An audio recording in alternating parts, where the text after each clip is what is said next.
Mana navbatdagi juma namozini Abdulla domlani masjidida o'qidik. Bugungi masala o'zgacha bo'ldi. Har doimgidek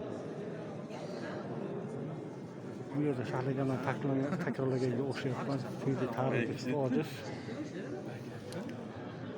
Muzlagan qablar eridi, tanglagan qablar tozalandi.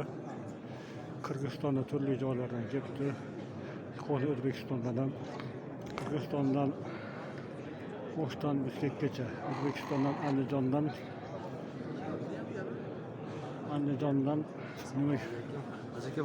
Andijondan Toshkentgacha kelishibdi. O'zbekistonni Qirg'izistondan O'sh, O'zgan, Jallovot, Bozorko'rgan, Qorasuvdan kelishibdi. O'zbekistondan Andijon, Farg'ona, Marg'ilon, Namangan, hatto Jizzaxdan kelishibdi.